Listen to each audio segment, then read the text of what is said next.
Harald Zeman, vous êtes conservateur de la Kunsthalle de Berne et directeur de cette Kunsthalle. Vous avez organisé maintenant une exposition qui s'appelle « Quand les attitudes deviennent formes ». Comment est née l'idée de cette exposition chez vous? L'idée est née par hasard. L'été passé, quand je me suis trompé de porte d'atelier, et j'ai vu un artiste arroser du gazon sur une table.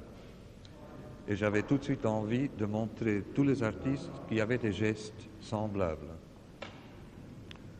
Et puis a commencé une période d'information où on a cherché à trouver les noms des artistes qui travaillent déjà dans cet esprit-là. Et à peu près au mois de novembre, j'avais le concept de l'exposition prêt et il fallait visiter tous les artistes aux États-Unis, côte Est, côte Ouest, en Italie, en Angleterre, en Allemagne, en France et puis en Hollande. Mais alors, comment il y avait des artistes qui travaillaient dans le monde entier sur à peu près le même concept? Je crois, du point de vue histoire de l'art, il y a certainement une réaction maintenant contre la géométrie toute puissante qui a, au fond, formé toute la génération cinétique comme ça. Et c'était justement le besoin, le refus de la participation et de prendre beaucoup plus conscience des matériaux qui amenaient à un nouvel art, qu'on peut d'ailleurs mettre en relation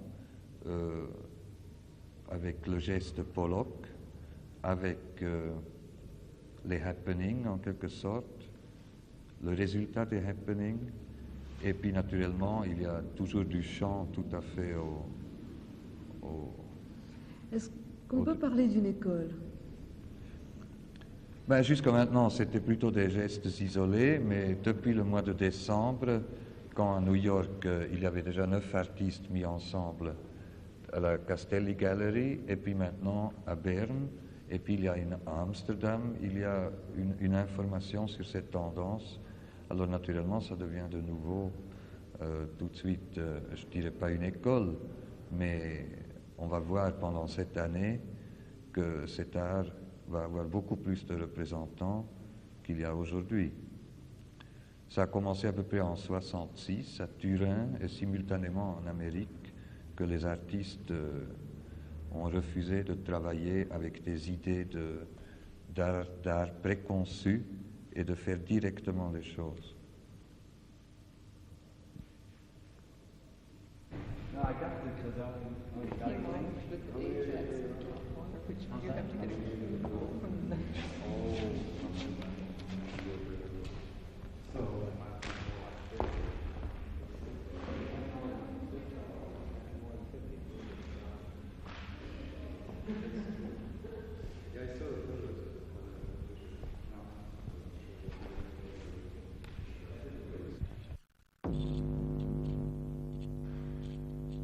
you know, I'm interested in a kind of making the object less important in a way, where you just, you could almost miss it in a way.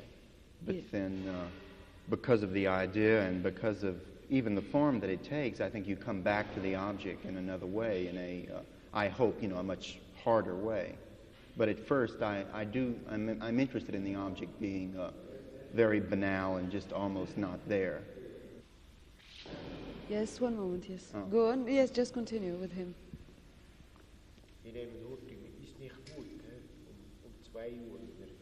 What did he say? He said that it's not good, this one. He will bring another one at 2 o'clock. Okay, okay, good, good. Just as long as it's working for tomorrow. That's all right. Yes, you were explaining what it was, live in your head. Well, I guess it has to do with, you know, being in New York City and just, you just maybe live more in your head in New York City because you're just inside. I mean, when you're in Europe, you really come here and you almost have to experience landscape, people, food, experiences which you can just avoid in New York City. I mean, you just lock yourself up and just groove on your wall or something. It's just totally different. And why it's like this in New York, do you think? It's a hard city. It's very hard to live there.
But do you think that here it's a school? You think that like the whole exhibition like is formulated a kind of school of yes. sculpture? I hope that it just kind of clarifies where different people are at rather than, you know, like become a movement. Like you just understand that, you know, like there are a lot of artists working together, dealing with new materials, and they're just working out very different, very personal ideas.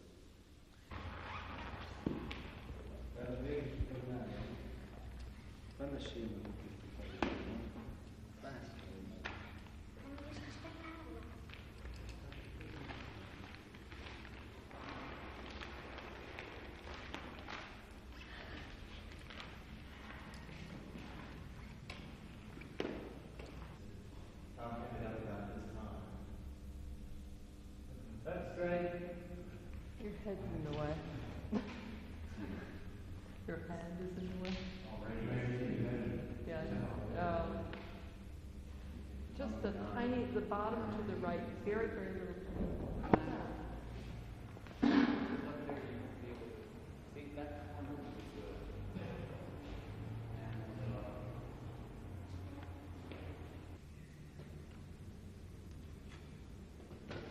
All right, take a look at that.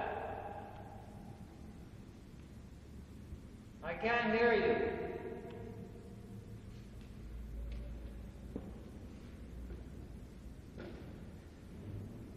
Is that all right? Up on the right.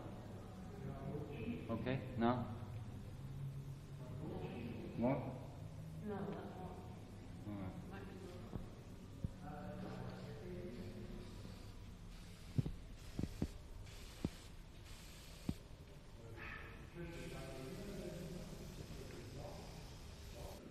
Because if I were a plumber, I would fix pipes. I would put a wash basin on the wall. I'm an artist, so I make art and I put it on the wall or put it wherever it's supposed to be. it's not straight. Push it up a little to the right. I've got to feel You've got enough tape there. That surface is rather dirty. No, tell me. Right, is that? But it's nothing to do with what was done before. I think not in this direct fashion.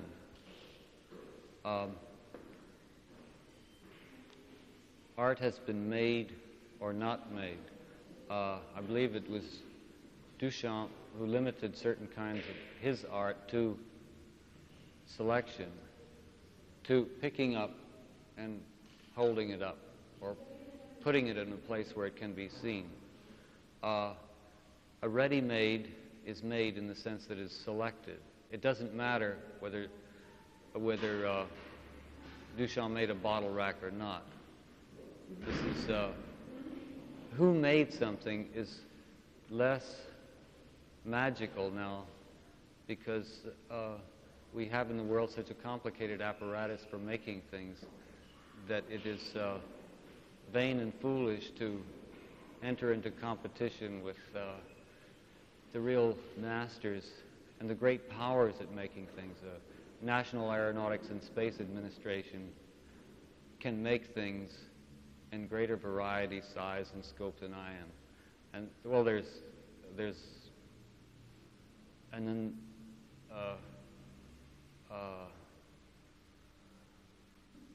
God can make more stuff than I can. Mm-hmm. So Yes. this is a competition that is really pointless to enter in. Nevertheless,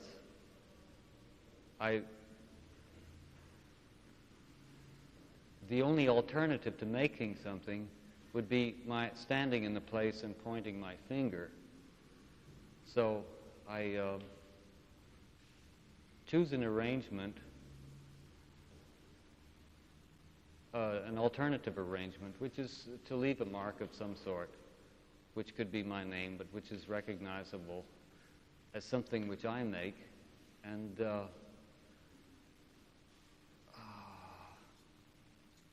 I think that explains it. Is it an artistic action or a political action? Sometimes it's very hard to separate the two. All persons are political in their behavior somehow. A person who says, I would use the German expression here, ich bin unpolitisch, is being very political by taking this negative position. I myself am an anarchist, I guess. So that means for myself as an artist that my standards are always open to question. Whatever I make is not a part of my own hierarchy or the hierarchy of art. It's something that, at least in the placement of these things, something which I make in a given moment, and in that sense it's unconnected, unpolitical, and free. But there is no such thing as making art out of any context. I'm in a social context. I'm a colleague of other artists, and I am a victim of what touches us all, which is that I'm going to die sometime, so I want to make a scratch on the earth somewhere, so that Then, not it's something like wanting to make a mausoleum, which I respect, because it's this is a compulsion that is impossible to avoid. but then what are you pointing out? Oh, everything. For example? That is, everything as a possibility. That a floor is flat, that a wall goes this way. But then why? Everybody knows it. No.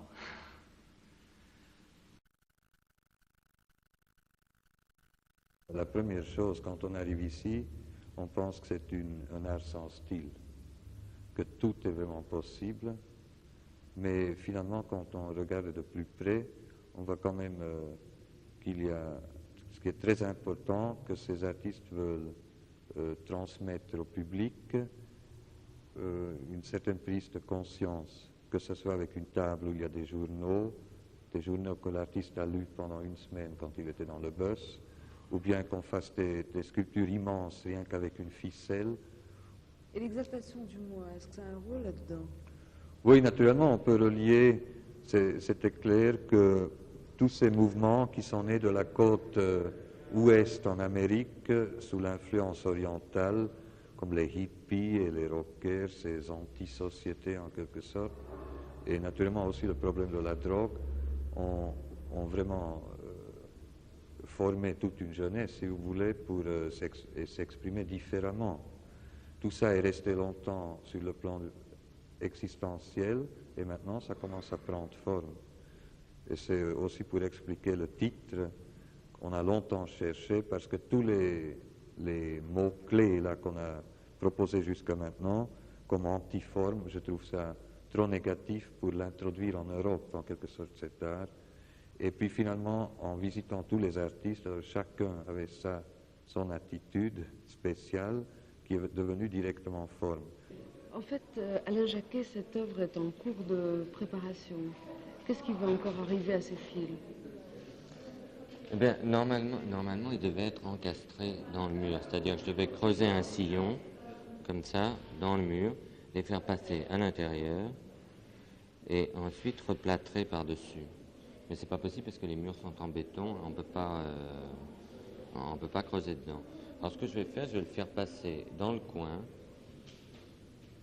pour que ça donne l'impression d'une installation qui est quand même définitive, et je vais plâtrer par-dessus de façon à amortir l'angle comme ça, leur faire un truc coupé. Mais alors qu'est-ce qui sera visible? Ce qui sera visible, rien du tout, simplement le plâtre, les fils passeront à l'intérieur. La seule chose, c'est qu'ici, Oui. ils vont quand même sortir. Ils vont sortir comme des fils électriques sortent normalement pour accrocher une lampe ou n'importe quoi. Et ils vont rester là comme ça? Ils vont sortir aux deux extrémités tendus?